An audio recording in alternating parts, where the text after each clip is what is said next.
Today I'll be talking about some DMing content, namely Critical Fumbles and why they're bad for the game. Welcome to Pack Tactics, where we fumble around. But before we begin, this video is sponsored by NordVPN, where they can protect your data by giving you +10 to stealth, just like Pass Without Trace. You can get an exclusive NordVPN deal at nordvpn.com/packtactics. And unlike Gator, they won't steal your money. It's risk-free with Nord's 30-day money-back guarantee. It's super easy to use. They have over 5,600 servers in 59 countries with amazing speed, and you can use it on 6 different devices. With NordVPN, you can get cheaper plane tickets by connecting to somewhere else. We zijn in Nederland. Kom, we gaan klompen kopen. But Kobold, your Dutch sucks. Nobody understands you. I'm practicing. Anyways, with my link nordvpn.com/packtactics, you can get a 2-year plan with a huge discount and 4 additional months for free. Kobold, look, I won $1 million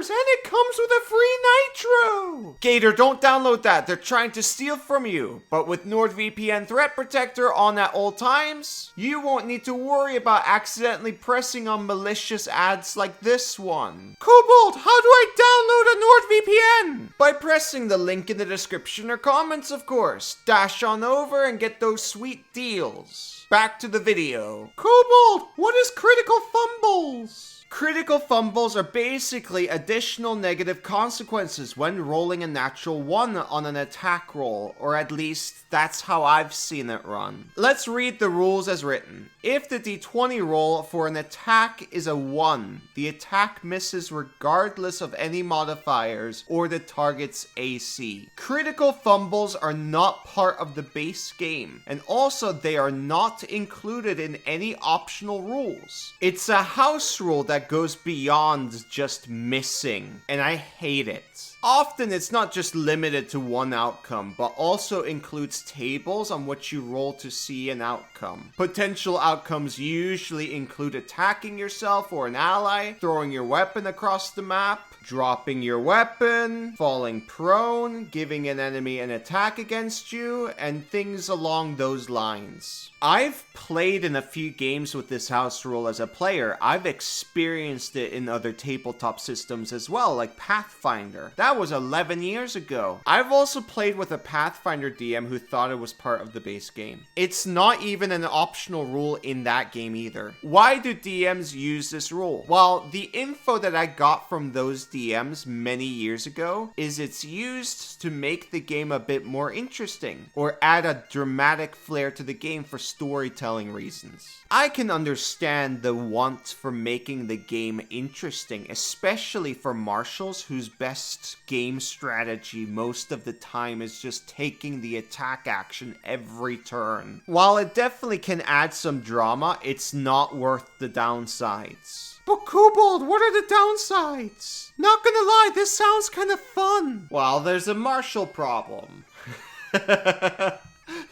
You guys didn't expect that, huh? This house rule punishes marshals, for they are the ones that are always making attacks. The casters are usually forcing others to make saves or other stuff. They can even adapt their character sheet to games with critical fumbles by taking less spells with attack rolls. Instead of Firebolt, they pick up Toll the Dead. This is in contrast to marshals. They don't have options like that. This problem becomes even more prevalent once a marshal character starts to level up. Most marshals gain the extra attack feature. Some even get action surge, flurry of blows, and so on. What you should notice here is that the further a marshal progresses or becomes stronger, the bigger the chance they'll get a natural 1. At level 1, you have a 5% chance to mess up on your turn if you attack once. That is 1 in 20 attacks. Not very uncommon, really. At level 5, you get extra attack and attack twice. That's 2 opportunities where you can mess up. That means you have almost a 10% chance to mess up at least once on your turn. If you had Polearm Master, Crossbow Expert, or just dual wielding in general at level 1, you already had that chance to mess up. Then once you get extra attack, that's 14% chance to fumble at least once. You get the point. The more skilled you become using your weapons, the higher the probability that you, for some reason, stab yourself. And for someone who just picked up a weapon for the first time, was less likely to do so. At the same time, most casters are likely doing one attack or less per turn. Warlocks with Eldritch Blast is a different story, but anyways, this makes the gap between casters and martials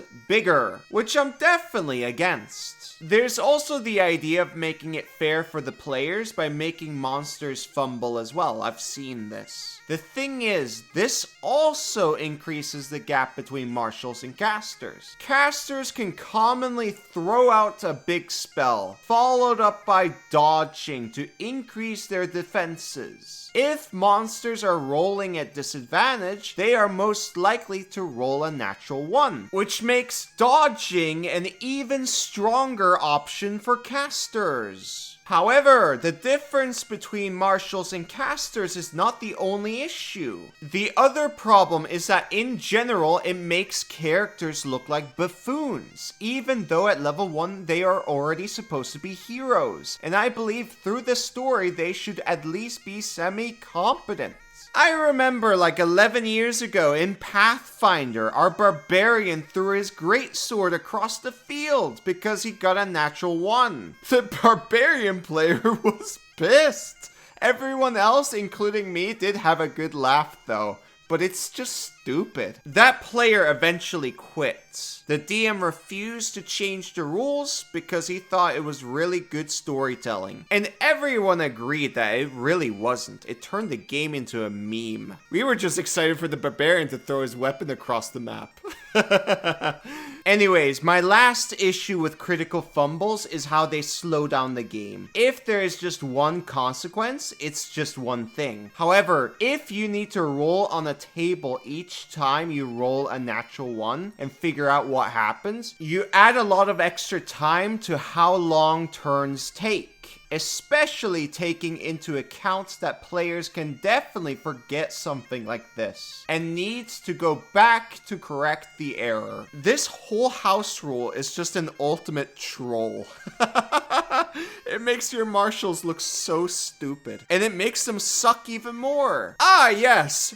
Throwing your weapon across the field is good storytelling. Accidentally stabbing yourself, even though you're a professional, is good storytelling. Legolas shooting Gimli in the butt cheek is good storytelling. I hope you get the idea now. But Kobold, what if I make the chance for a critical fumble smaller by making people need to roll another one after rolling a natural 1? Gator, it doesn't fix the underlying problems. It makes them less prevalent for sure, but they're still there. And if you go from 1 in 20 to 1 in 400, what is even the point? This is stupid. End of video. Me and NordVPN hopes to earn your subscription. Thank you for watching. Bye bye.